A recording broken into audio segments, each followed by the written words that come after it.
título del mensaje es Cuando ya no puedo más. Y está dirigido a entender en la naturaleza humana que los humanos podemos llegar al punto del colapso. Y por eso no dejamos de ser cristianos. Que tenemos cierta capacidad de aguante, que los buenos cristianos también pueden caer en depresiones ¿verdad? Y sentir desfallecer. ¿Verdad? Y una iglesia que no entiende eso hace un cristianismo imaginario, donde tú tienes que tener cara de éxito aunque te estés muriendo por dentro y tu corazón sangrando, pero no se lo atreves a decírselo al pastor. Pastor, estoy desalentado, no tengo ni ganas de venir a la iglesia. O pastor, mire, estoy haciendo esto, me da vergüenza, pero este pecado no, todo el mundo tiene que tener cara de santo, todo el mundo tiene que tener cara de contento, y se hace una atmósfera artificial, donde tú no puedes llorar en mi hombro, porque si lloras en mi hombro es que tú no eres buen cristiano. No queremos eso. Hay que ser sensible a la realidad de que el cristianismo necesitamos primero el apoyo de Dios, que ahí es que está la fe, y después necesitamos el apoyo y la palabra sanadora, alentadora de nuestros hermanos en Cristo. Una iglesia saludable es una iglesia que puede apoyarse uno en el otro. Así que ese triunfalismo que se está proyectando por ahí, de que yo no puedo estar down, porque si estoy down es que yo no soy cristiano, no tengo fe. No, sí puedes estar down. Y vamos a ver ahora por la palabra cómo Jesucristo pasó por luchas. Porque Jesucristo era totalmente Dios y totalmente hombre. Lo único que él no pecó, pero él se hizo hombre total. No era que él aparentaba que era hombre, pero no le dolían los latigazos, ni le dolía igualito que a usted. Si usted lo hubiera, él sintió el mismo dolor que sentía usted si le pasan unos clavos por los pies y por las manos.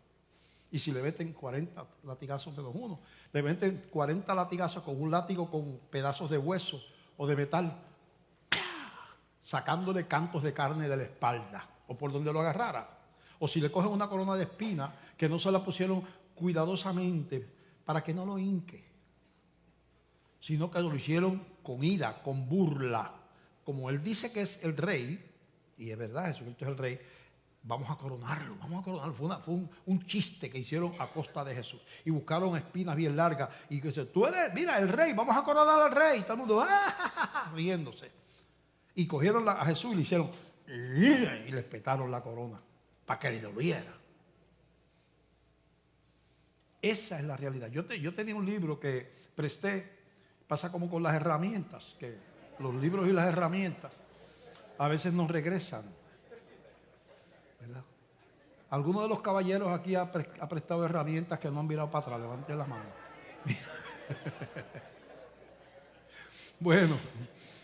Bueno, muchas veces, pues ese libro se llamaba Why do Christians Break Down? ¿Por qué los cristianos colapsan?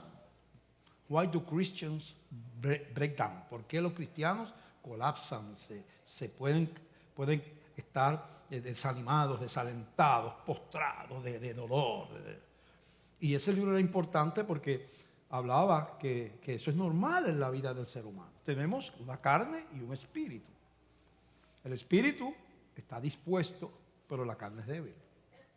Y eso, pues tenemos que entender eso. Vamos a empezar por leer Marcos capítulo 14. Marcos capítulo 14 del verso 32 al 42. Marcos 14, 32 al 42. Y está describiendo ahí la agonía del huerto de Jesús. Allí estaba el Jesús Dios, que estaba allí obedeciendo al Padre, en oración, fortalecido por el Padre, dispuesto a dar su vida. Y allí estaba el Jesús hombre, que le llegó a decir el Padre, ¿será posible que yo no tenga que pasar por esto? Estoy fuerte. Jesús hombre, ¿verdad? Vamos a ver. Marcos 14, 32 al 42. Dice, vinieron pues a un lugar que se llama Getsemaní y dijo a sus discípulos: sentaos aquí entre tanto que yo oro. Y tomó consigo a Pedro, a Jacobo y a Juan, y comenzó a entristecerse y a angustiarse. Jesús, humanamente angustiado. Y les dijo: mi alma está muy triste hasta la muerte. Quedaos aquí y velad. Quería que estuvieran allí sus discípulos.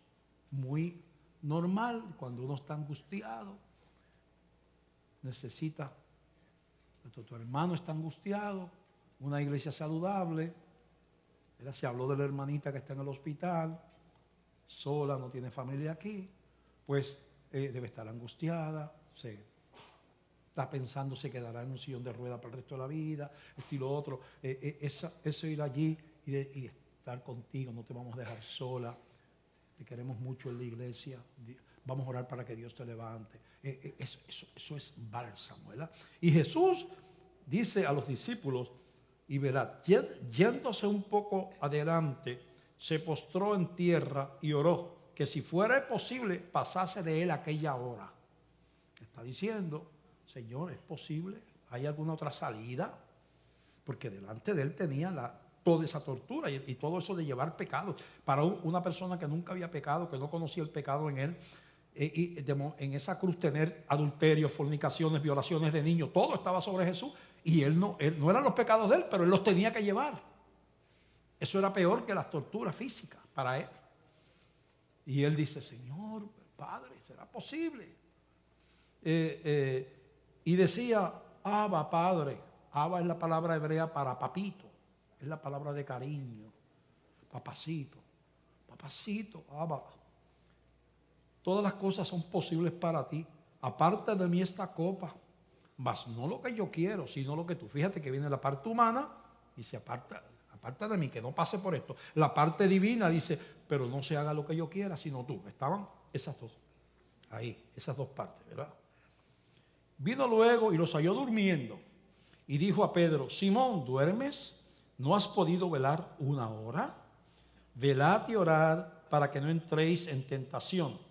El espíritu, la verdad, está dispuesto, pero la carne es débil. ¿Eso era solamente para ellos o es para nosotros también?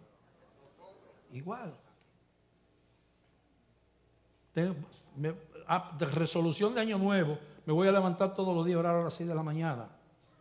14 de enero ya no lo estoy haciendo, porque yo me lo propuse, mi espíritu lo quiere hacer, pero hay una carne que dice: oye, qué calentita está esta cama. Así que eso es parte de la realidad. Otra vez fue y oró diciendo las mismas palabras. Al volver otra vez los halló durmiendo, porque los ojos de ellos estaban cargados de sueño y no sabían qué responderle. Los discípulos eran humanos.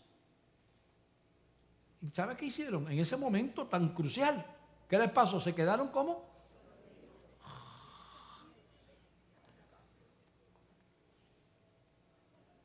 Vino la tercera vez y les dijo: dormid ya y descansad, basta, la hora ha venido. He aquí, el Hijo del Hombre es entregado en manos de los pecadores.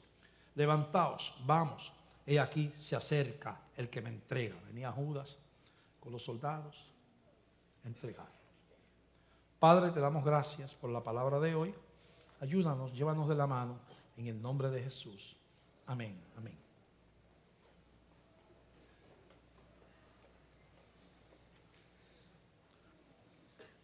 Así que la naturaleza humana de Jesús estaba triste, no quería carnalmente pasar por la tortura, la vergüenza de la cruz. Habló: Padre, hay otra. ¿Verdad? La naturaleza divina: Señor, Padre, lo que tú digas, yo hago lo que tú digas. Así que había una lucha. Usted tiene una lucha si es cristiano, ¿verdad? Y es bueno ver esto, el ver esa naturaleza en Cristo y en los profetas, como vamos a ver. Porque lo peor que le puede pasar a usted es un cristianismo imaginario, triunfalista, de un optimismo de la boca para afuera. No, usted tiene que ser genuino. Y si está triste, como Jesús. no hay problema de su cristiandad. Cuando usted está triste y deprimido, su cristiandad no está en issue. Está en issue que tenemos que ayudar, y usted con la ayuda de Dios y con la ayuda de la iglesia, le vamos a ayudar a levantarse, y usted sabe que nunca está derrotado, porque para eso tenemos un Dios, para salir de los hoyos de la vida, para vencer los gigantes de la vida, ¿verdad? Ahí es que está la victoria. Así que Jesús llegó a decir inclusive, mira la naturaleza humana de Jesús, tengo sed. A Dios no le da sed. La Biblia dice que Dios es espíritu. Jesús espiritualmente no, el espíritu no. Pero él tenía una carne y había botado litros de sangre. Y los que están aquí que son médicos saben que una pérdida de litros de sangre por los latigazos que le desgarraron la espalda, por los clavos del tamaño de 4, 5 o 6 pulgadas así de gordo, que le pasaron las manos y los pies, que provocó una hemorragia, por la corona de espina que le desgarró y le brotó sangre por toda la cabeza. Jesús perdió litros de sangre. Después le enterraron hasta una lanza por el costado. Y los que saben, los médicos saben que el cerebro tiene una manera de detectar, como usted detecta la baja en azúcar, le da hambre. El cuerpo sabe, tienes que comer, te está diciendo, tienes que comer. Tú lo necesito, el cuerpo está diciendo, necesito que comas. Pues cuando hay una pérdida de sangre masiva, el cuerpo dice, necesitas agua para reponer la sangre, porque se te está quedando sin líquido, sin sangre en el cuerpo. Y Jesús dijo, tengo sed. ¿Quién estaba hablando de Jesús? Hombre, a Dios no le da sed. Así que vemos esa doble naturaleza, ¿verdad? En Lucas 23, del verso 39 en adelante, vemos este incidente de Lucas 23, 39, que Jesús está hablando. Ahí están los malhechores, los ladrones, que estaba uno al lado izquierdo y otro al lado derecho de Jesús, siendo crucificados simultáneamente con Jesús. Vemos como la gracia de Dios alcanza a un elegido que había allí. De esos dos malhechores, uno era un elegido de Dios. Y había una revelación que Dios le iba a dar a uno, de quién era Jesús. Y dice en Lucas 23, 39, y uno de los malhechores que estaban colgados le injuriaba diciendo, si tú eres el Cristo, sálvate a ti mismo y a nosotros. Estaba burlándose. Respondiendo el otro ladrón, el otro malhechor, le reprendió diciendo, ¿ni aún temes tú a Dios estando en la misma condenación? Mira cómo le llama a Jesús Dios. ¿Quién le reveló eso a ese hombre? ¿Tú no temes a Dios estando en la condenación? Dice, nosotros, dice el ladrón, a la verdad justamente padecemos, porque recibimos lo que merecieron nuestros hechos, mas ningún mal hizo. Y dijo a Jesús, mira hasta dónde llega el toque de Dios a un hombre que era un bandido, pero en ese momento Dios lo toca. Le dice a Jesús, acuérdate de mí cuando vengas en tu reino. Ese hombre estaba teniendo una revelación. Entonces Jesús le dice, de cierto te digo que hoy estarás conmigo en el paraíso. Jesús estaba hablando como Dios, el único que puede perdonar pecados, el único que puede llevar a gente al cielo se llama Jesús, es Dios. En ese momento Jesús, el que humanamente estaba angustiado, en ese momento la posición de Dios, y le dice, tú eres salvo y vas a estar conmigo en el paraíso. Tú has creído y te vas conmigo. O sea, vemos esa doble naturaleza manifestada, a veces como Dios, a veces como hombre. Claro, eso fue mientras estuvo en la tierra. Jesucristo se acabaron los sufrimientos, ya nadie le puede dar latigazo. El Rey de gloria está a la diestra del Padre, ¿verdad? Aquello fue en su vida terrenal. Entonces, esa lucha vemos que se repite en los profetas. Luchas donde vemos que parece que el hombre de Dios se ha quedado sin fe. Y vamos a buscar en el libro de Reyes, Primera de Reyes, capítulo 19, del verso 1. Primera de Reyes, capítulo 19, verso 1. Antes de llegar a leer lo que vamos a leer, escuche lo que le voy a decir. Elías, un gran profeta, de hecho, él y Moisés aparecen hablando con Jesús, ya habían muerto en el monte de la transfiguración. Aparecen ellos hablando con Jesús. Eran ambos. Moisés representa a la ley y Elías a los profetas. Entonces, Elías había sido un valiente profeta que enfrentó a Acab y a Jezabel, que eran los reyes, especialmente Jezabel, la reina, que parece que era la que mandaba, tenía sentado en el baúl a Acab. Ella había introducido el culto a los profetas de Baal. Baal era un dios pagano, un culto pagano horrible, donde habían sacrificios humanos y mataban niños y hacían cosas, barbaridades. Y ella tenía unos profetas ella formó una religión en el pueblo de Israel que tenía la herencia de que hay un solo Dios, que el primer mandamiento, no tendrás dioses ajenos. O sea, ella formó un culto a esa. Y Elías se enfrenta a esta gente. Primero, Elías ora ante la dureza del pueblo y del rey Acab, ora para que no llueva en 3 años, y no cae una gota de agua en 3 años. Después dice, ahora va a llover, y empieza a llover. Ya, Dios. Se enfrenta a los profetas de Baal, hace una prueba donde ponen un animal sobre una leña, y para ver que si los profetas de Baal podían hacer bajar fuego del cielo. Dice Elías, vamos a hacer una prueba. ¿Quién es profeta, ustedes o yo? Y ellos empezaron a brincar al altar, alrededor del altar, invocar a los dioses de ellos, y no pasó nada. Elías dijo, ya se terminaron. ¿Dónde está? Ellos se daban tajos y todo, esos profetas. No pasó nada, ¿verdad? Dice, busquen agua ahora. Yo voy a mojar la leña. Cogió la leña con agua y la bañó con agua, que hasta la zanja alrededor se llenó de agua. Y dice, ahora yo voy a orar para que baje fuego del cielo. Y dice, y bajó fuego del cielo. Y quemó el holocausto y la leña. Todo eso que se batió. Mira qué victorias de fe más grandes. Después dice, ahora vamos a sus amigos, ayudantes, yo no sé cómo fuera, a los que estaban con él, cojan a esos profetas, y los liquidó a todos, los mató. Pero entonces la reina, cuando el rey le informa de lo que había hecho Elías, mira lo que sucede. Ahora comenzamos a leer cómo un profeta victorioso y poderoso entra en depresión, en crisis y en temor. Dice, Acab, que era el rey, dio a Jezabel, que era la reina, la nueva de todo lo que Elías había hecho y de cómo había matado a espada a todos los profetas. Entonces envió Jezabel a Elías un mensajero diciendo, así me hagan los dioses y aún me añadan, si mañana a estas horas yo no he puesto tu persona como la de uno de ellos.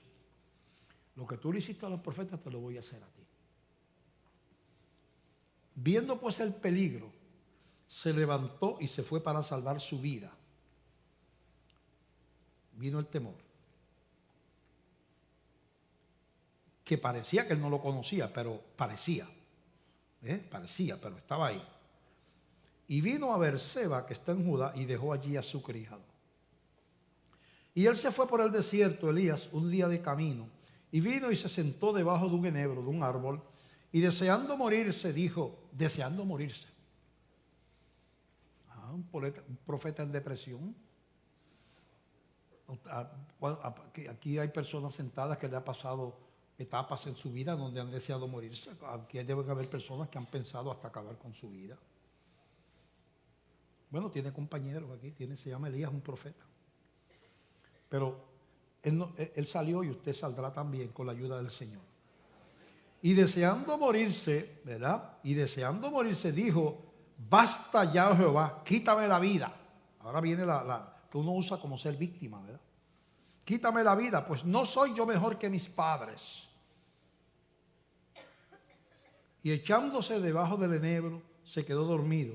Y aquí que luego un ángel le tocó y le dijo, levántate y come. Bueno, del versículo 8 al 10 dice seguimos leyendo la depresión de Elías. Se levantó pues y comió y bebió, y fortalecido con aquella comida caminó 40 días y 40 noches hasta Horeb, el monte de Dios. Y allí se metió en una cueva. O sea que el hombre no solamente se fue de todos los alrededores donde lo podía encontrar la Jezabel, sino que se fue a kilómetros de distancia y allí se encerró en una cueva. Estaba bien aterrorizado. Donde pasó la noche. Y vino a él palabra de Jehová, el cual le dijo, ¿qué haces aquí, Elías? Esa pregunta lo que quiere decir es, yo no te mandé a ti a esconderte, yo te mandé a predicar el evangelio, a predicar la verdad. ¿Qué haces aquí? ¿Ah? Y entonces él respondió, he sentido un vivo celo por Jehová, Dios de los ejércitos, porque los hijos de Israel han dejado tu pacto, han derribado tus altares y han matado espada a tus profetas. Y solo yo he quedado y me buscan para quitarme la vida. Entonces vemos que él está abatido, destruido y como acusando a Dios. O sea, yo he hecho tanto por ti, Dios. Lo que está es una acusación. A mí me gusta leer entre líneas. Es como una acusación. Está dándole el pedigrí. Yo he sacrificado, yo he peleado por el evangelio, yo me enfrenté y ahora me están buscando para matarme. ¿Y dónde estás tú, Dios? Eso nos pasa cuando vienen los golpes de la vida. La fe colapsa a veces. Y no es que uno no sea cristiano, uno es un Elías más. Y hay momentos donde gente, buenos cristianos, se preguntan, Dios mío, ¿y dónde estás tú en medio de esto? El golpe es demasiado duro para mí, Señor. Yo no lo puedo aguantar. Me ha dejado solo. Cuando se pierde la perspectiva, la visión de la presencia de Dios, ahí colapsamos. Eso es bien importante entenderlo, ¿verdad? Entonces vemos que el no poder más, vemos como Jesús clamaba, ¿verdad? Porque estaba angustiado por lo que venía. Vemos como el profeta Elías, un gran profeta, está angustiado. En Jeremías, capítulo 20, del verso 7 al 11, dice así, Jeremías 27. Jeremías, Dios lo manda a profetizarle a los israelitas y a decirle que los babilonios, que eran paganos, que no creían, que eran dioses paganos, ¿verdad? Un imperio horrible, malvado, pero dice, como tú has sido tan rebelde, yo voy a escoger a esos sinvergüenzas bandidos que no creen ni en la luz eléctrica, que no conocen a Dios, y ellos van a dominar aquí y se van a apoderar del país y van a violar sus mujeres y van a matar sus niños, van a destruir sus ciudades. Y dice, ve y dile eso. Y el profeta va obedientemente y empieza a decirle a la gente, el Señor dice así, y ustedes serán llevados cautivos de esto. Y eso llena de ira al rey y al pueblo. Y se levantan otros profetas y dicen, no, él miente, vamos a ganar, eso es mentira. Y él tiene que contender defendiendo la palabra de Dios. Y todo el mundo le coge odio a Jeremías. Y lo metan entre un pozo y lo castigan. Y lo hacen, ¿qué no le hacen a Jeremías? Y él colapsa. El hombre valiente que se enfrentó al pueblo de Israel, ahora le pasa como a Elías cuando se le vira la tortilla en contra y llega a la prueba, se cae. Y dice, empieza a hablar con Dios, me sedujiste, oh Jehová, y fui seducido, más fuerte fuiste que yo, y me venciste. Cada día he sido escarnecido, cada cual se burla de mí. Tú me reclutas, me convences, me robas el corazón, pero ahora nadie me quiere. Porque cuantas veces hablo y doy voces y grito, violencia y destrucción, porque eso es lo que me mandaste a anunciar, porque la palabra de Jehová me ha sido para afrenta y escarnio cada día. Y dije, no me acordaré más de él, ni hablaré más en su nombre. Llega el momento que él piensa, renuncio a profeta. Tú sabes que es que Dios te llame a ti como su voz y tú caigas en una depresión tan grande y en una decepción con Dios Porque a Dios es que le está hablando. Tú me fallaste. Que diga, yo renuncio. Dije, no me acordaré más de él, ni hablaré más en su nombre. No obstante, le pasó por la mente, había en mi corazón como un fuego ardiente metido en mis huesos. Traté de sufrirlo y no pude. ¿Qué nos pasa? A veces el cristiano por ahí a uno le puede dar sus rebelioncitas, se va a hacer cosas que le da la gana. Yo no voy más a la iglesia, trata de vivir como si Dios no existiera y se empieza a vivir, a hacer la poca vergüenza. Pero si está la semilla ahí, llega un momento que eso empieza a molestar.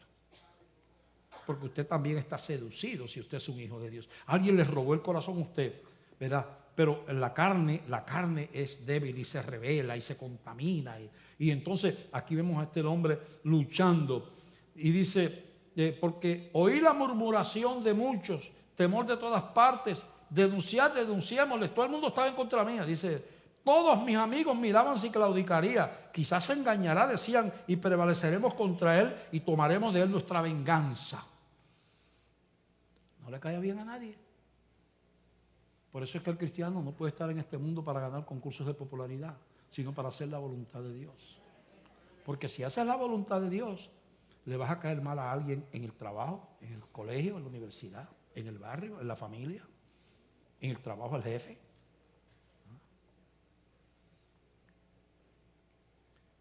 Pero entonces viene el ver a Dios.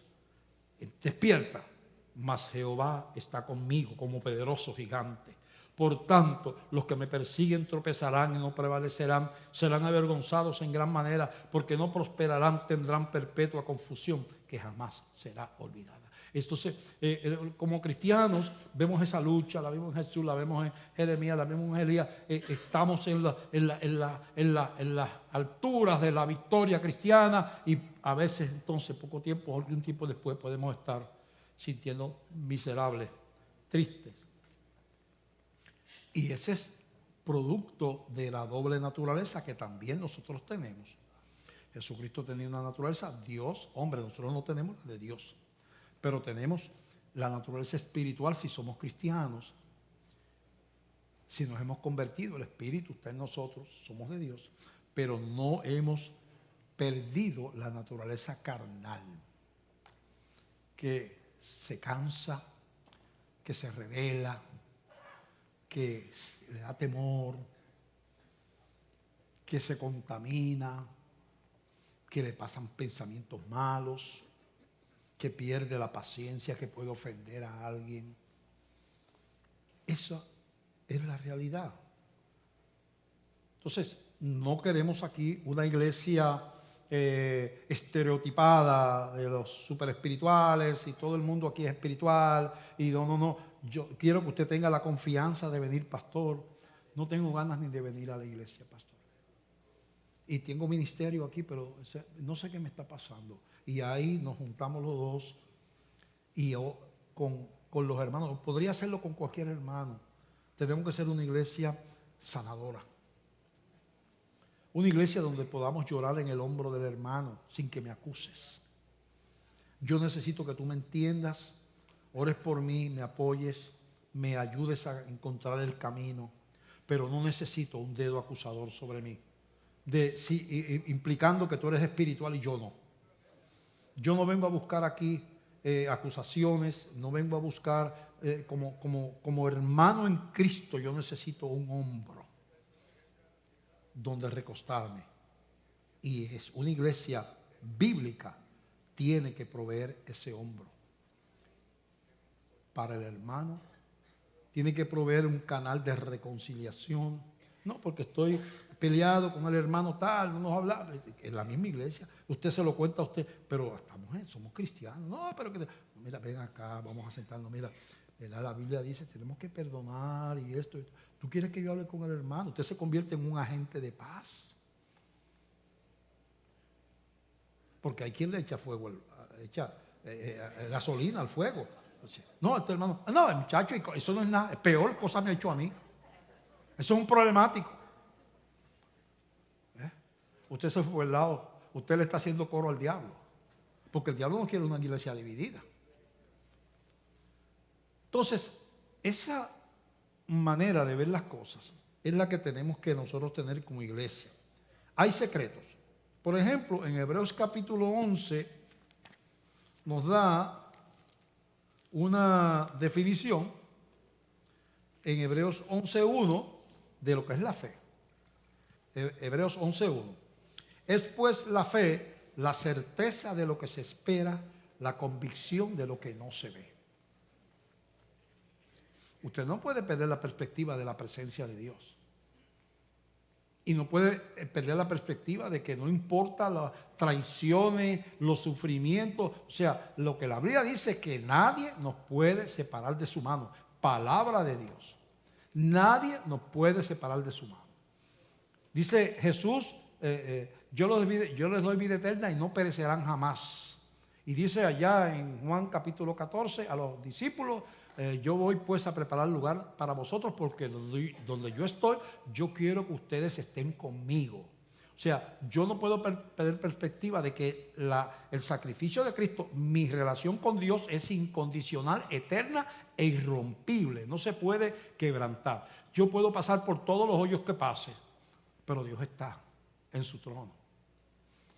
Entonces, la fe tiene que ser una certeza de lo que se espera. Usted puede estar en el hoyo más grande, decir, bueno, he perdido a seres queridos que yo amaba tanto, me quedé sin trabajo, me dijeron que tenía este problema, Dios puede sanarme esta enfermedad, pero Dios está conmigo. O sea, no pierda la fe, porque la carne no va a poder enfrentar esos golpes, la carne no puede, tiene que ser la fe, ¿verdad? Así que en el mismo Hebreos capítulo 11 da el secreto de Moisés. Dice el 11, Hebreos 11, 24 al 27. Dice, por la fe Moisés, hecho ya grande, rehusó llamarse hijo de la hija de Faraón, escogiendo antes ser maltratado con el pueblo de Dios que gozar de los deleites temporales del pecado, teniendo por mayores riquezas el vituperio de Cristo que los tesoros de los egipcios, porque tenía puesta la mirada en el galardón.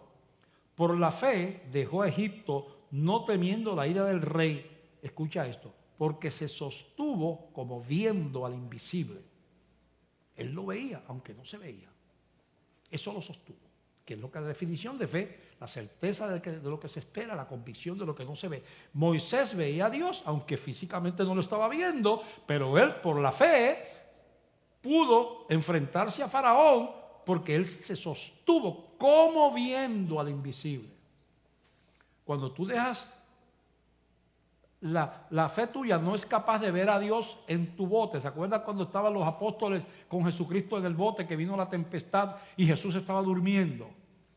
Y el agua empezaba a entrar al bote y una tormenta tan fuerte que empezó a llenar el bote de agua y ellos entraron en histeria y ven a Jesús durmiendo. Jesús, despierta que nos ahogamos. Y Jesús le dijo, ustedes tienen poca fe. Y le dijo a la tormenta, cesa, ¡pum! Y quedó así como la loseta esa, hermano.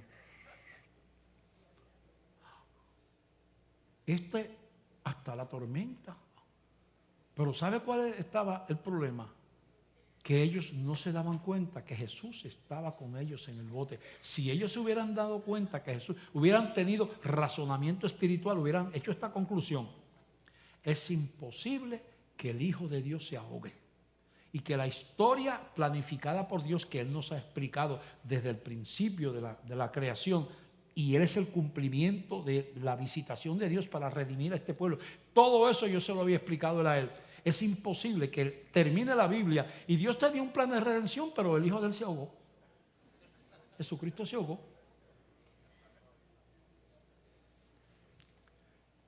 Yo creo que yo hubiera gritado también, porque yo tengo también la carne. Yo hubiera sido quizás de lo que hubiera dicho, Señor, nos estamos ahogando, mira. Porque yo no voy a alardear aquí de que yo no soy humano. Precisamente la predicación lo que pretende es que la humanidad de nosotros sea canalizada al descanso y el reposo en Dios. ¿Sabe qué? Hubiera sido un acto de fe inmenso que ellos dijeran: hazte un ladito, Jesús, para acostarnos a dormir contigo. Y el agua, ¡chuf! ¡Chuf! Eso hubiera sido una victoria tremenda. Pero no daban el grado para eso. Yo creo que yo tampoco lo doy. Especialmente con la revelación limitada que ellos tenían hasta ese momento. Quizás después de la venida del Espíritu Santo ellos hubieran entendido, pero todavía no se había manifestado todo el camino y ellos tenían muchas interrogantes. Pero hubiera sido tremendo.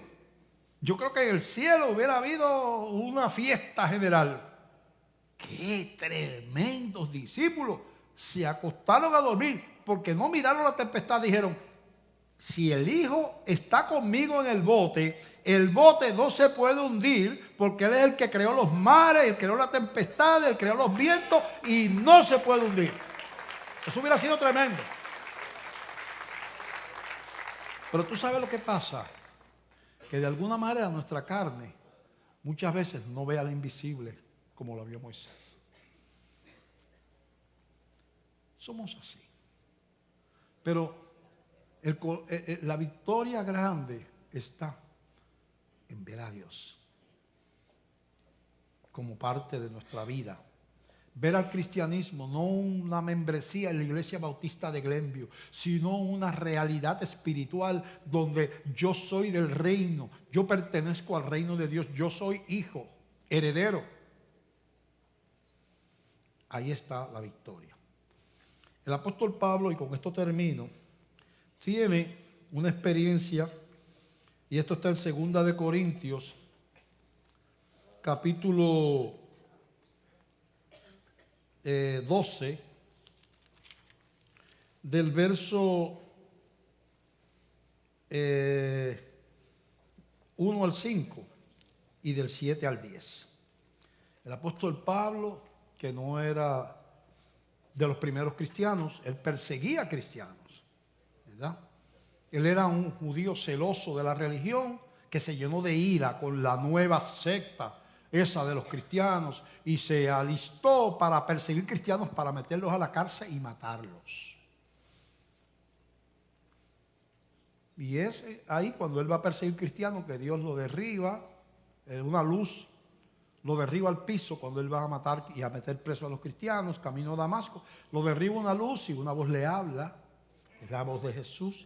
Le dice: Saulo, Saulo, que es Pablo, ¿por qué me persigues? Está persiguiendo a la iglesia, pero está diciendo: si persigues a mi iglesia, me persigues a mí, es mi cuerpo. Dura cosa te es dar cosas contra el aguijón. Y Pablo queda ciego. Y Pablo se levanta como apóstol, pero Dios le da una experiencia a Pablo después, donde Pablo narra aquí que él fue arrebatado vivo y llevado hasta el tercer cielo, donde Dios lo instruyó, le enseñó cosas que no les ha dado al hombre conocer allá arriba, y Dios lo devolvió entrenado en el cielo para predicar el evangelio. Vamos a ver cómo Pablo lo narra. 2 de Corintios 12 del 1 al 5. Dice: ciertamente no me conviene gloriarme, pero vendré a las visiones y a las revelaciones del Señor. Conozco a un hombre en Cristo que hace 14 años, si en el cuerpo no lo sé, si fuera del cuerpo no lo sé, Dios lo sabe. Fue arrebatado hasta el tercer cielo, está hablando de él. Y conozco al tal hombre, si en el cuerpo o fuera del cuerpo no lo sé, Dios lo sabe, que fue arrebatado al paraíso, donde oyó palabras inefables que no le es dado al hombre expresar. De tal hombre me gloriaré, fíjate que está hablando de él, pero de mí mismo en nada me gloriaré, sino en mis debilidades. Dice: aunque tuve esa experiencia ya, yo he aprendido que yo tengo una doble naturaleza, que también puede obrar para bien si la logro canalizar. Eso es lo que está diciendo. Sin embargo, si quisiera gloriarme, no sería insensato, porque diría la verdad. Es cierto que yo fui allá arriba, es cierto que Dios me habló, eso es verdad. Pero lo dejo para que nadie piense de mí más de lo que en mí ve u oye de mí. Yo no quiero que me endiosen, yo quiero que vean a un hombre natural, ¿verdad? No me voy a endiosar, no voy a permitir eso. Dice: y para que la grandeza de las revelaciones no me exaltase desmedidamente, me fue dado un aguijón en mi carne, un mensajero de Satanás que me abofetee para que no me enaltezca sobremanera. Dice, así como Dios le dio esa experiencia, le permitió un aguijón. La gente no está de acuerdo con qué quiere decir Pablo, si era una enfermedad crónica, si era una debilidad de carácter, o si era alguna persona que lo perseguía, lo volvía loco. No sé, un aguijón puede ser cualquier cosa. Dice, eso me persigue, me maltrata. Usa una metáfora, ahí me abusté, pero no era que Satanás le está dando galletas a Pablo, no era eso, es una expresión. Respecto a lo cual 3 veces he rogado al Señor que lo quite de mí. El hombre que fue al cielo, el hombre que Dios lo reclutó derribándolo con y oyó la voz de Cristo, vio una luz y todas esas maravillas y señales. Dios le rogó a Dios que le quitara el aguijón. Y el Señor le dijo, bástate mi gracia, porque mi poder se perfecciona en la debilidad. Pablo, lo que has recibido es suficiente. No te voy a sanar. No te voy a quitar el aguijón. Tú sabes que hay cristianos que no pueden entender eso. Pablo, sin embargo, le ve el lado positivo. Dice, por tanto, de buena gana me gloriaré más bien en mis debilidades para que repose sobre mí el poder de Cristo. Dice, cuando yo me presento a Dios como un ser humano débil, quebrantado, Dios se glorifica. Si me presento como el cheche del evangelio que vio a Dios cara a cara, ahí hay algo malo que va a causar problemas. Dice, yo le he sacado provecho a mi debilidad. Por lo cual, versículo 10, por amor a Cristo me gozo en las debilidades, en afrentas, en necesidades, en persecuciones, en angustias, porque cuando soy débil, entonces soy fuerte. Eso es difícil de entender. La fe de una persona que nunca ha sido probada, ¿cómo tú sabes que es una fe fuerte? ¿Cómo se puede fortalecer la fe si no se prueba? Dice que la fe tiene que ser probada, dice una de las epístolas de Pedro.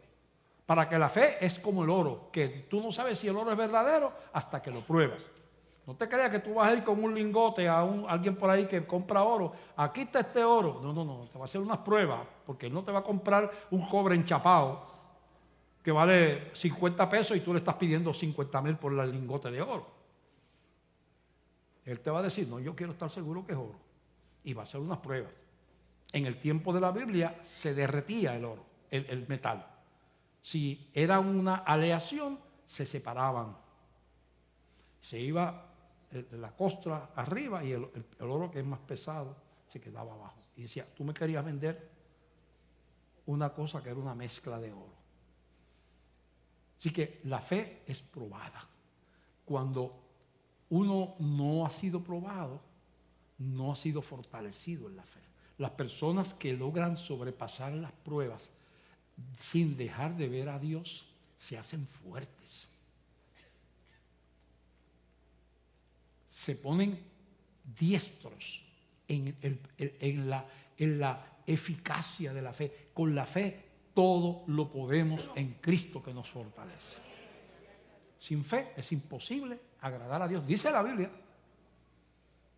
Así que, como yo sé que aquí habemos personas humanas que tenemos esa doble naturaleza, que a veces flaqueamos, que a veces no somos lo que queremos ser, que a veces aquí hay personas que están pasando por momentos y situaciones personales que a veces piensan que sus fuerzas no le van a dar. Y uno dice, pues yo me quedo callado porque es que si yo digo esto en la iglesia van a pensar que yo no tengo fe, que yo soy un mal cristiano. No, tú estás en la compañía de profetas y de mucha gente que se fue y se metieron en una cueva como Elías, huyendo, temeroso y depresivo. Vas a estar en compañía de Jeremías, que quería hasta renunciar al profeta porque estaba depresivo. Somos gente a quienes Dios amó con todas esas debilidades. Y tenemos un pacto incondicional de un Dios que me dice, no te abandonaré, no te dejaré. Yo quiero que nos pongamos de pie. Primero, yo quiero preguntar si ha llegado usted hasta aquí, antes de que terminemos. ¿Usted ha llegado hasta aquí y no ha entregado su vida a Cristo, ¿cómo usted va a enfrentar las cosas que trae la vida sin esa compañía, esa fortaleza? No se puede. El bote va a caer su bote va a pasar tempestades, pero sería bueno que Cristo estuviera en el bote con usted. No sé si hay aquí alguna persona que todavía no le ha entregado su vida a Cristo, a quienes Dios ha hablado en este día y entiende que Dios le ha traído y porque quiere, que está hablando con Él. Dice, Dios me está hablando, Dios me ha hablado, me ha tocado el corazón. Yo quiero tener esa relación con Dios, yo quiero perdón de mis pecados, yo quiero la salvación, yo quiero estar con Él, yo quiero que ese Espíritu Santo venga a mi vida. Y no hay otra manera que entregándole la vida a Jesús. No sé si hay alguien aquí que allí donde está dice, pastor, yo quiero hoy comenzar una vida nueva y le entrego mi vida a Jesús. Quiero que mi nombre sea escrito en el libro de la vida. Quiero estar con Él al final del camino y quiero que me acompañe en el caminar por la tierra. Y hoy, con esta mano, delante de la gente, como manda la Biblia, sin avergonzarme de Cristo, yo le pido al Señor que venga a mi corazón. Hay alguien que levanta su mano en este momento y toma esa decisión. Alguien, aquí, en este lugar, públicamente, como manda la Biblia, sin temor de los hombres, porque nadie de los que está aquí puede irte a defender en el tribunal de Dios. Nadie. El único que puede postular allí se llama Jesús. En ese tribunal hay un solo abogado. Ese es un tribunal tremendo. Aquí hay, en Puerto Rico creo que hay que 20,000 abogados. Allí hay uno solo. Sin ese abogado nunca saldrás libre. Pregunto, ¿hay alguien que le entrega su vida a Cristo públicamente? Levanta su mano. Que no ha tomado esa decisión. Bien, no voy a insistir en ese llamado. En el primer culto no levantaron la mano y después del culto vino una muchacha llorando que Dios la había llamado pero que no había respondido y entonces oró con nosotros allí y le entregó su vida al Señor. Pero yo quiero que usted, mire, vamos a hacer, la Biblia dice que seamos como niños, ¿verdad? Eso no quiere decir que seamos inmaduros. No vaya ahora a comprarse un hula hoop y ponerse unos pantaloncitos cortos y, ¿verdad? No está hablando de eso. Ser como niño es dejar de ser duro, es reconocer nuestra insuficiencia. Los niños dependen de sus padres. Señor, yo quiero depender de ti. Y usted sea sincero. Mira, vamos a levantar las manos al cielo. Los que quieran repetirlo, lo repiten. Los que no, no lo repitan. Y usted le va a decir al Señor Jesús que usted, como Pablo, usted también es débil. Y dice, Señor Jesús, yo reconozco mi debilidad. Necesito tu fortaleza. Quiero que aumentes mi fe. Yo como Moisés quiero sostenerme como viendo al invisible, a ti, Señor. Quiero caminar por la vida contigo, porque la vida es dura. Necesito que me extiendas tu mano, porque a veces desfallezco. Yo te doy gracias por tu amor, por tu fidelidad, por tu poder, por tus promesas, por tu palabra. Señor, soy tuyo. Tú dijiste en aquel momento de desesperación, dijiste, Abba, papito, Abba, Padre, en aquella soledad. Hoy sabe que nosotros también, Él es nuestro Padre como Él lo es tuyo. Le vamos a decir a Papá Dios, Abba, papacito, mira nuestra condición. Ayúdanos, Señor, en el nombre de Jesús. Amén. Que la paz de Dios sea con ustedes. Dios les bendiga.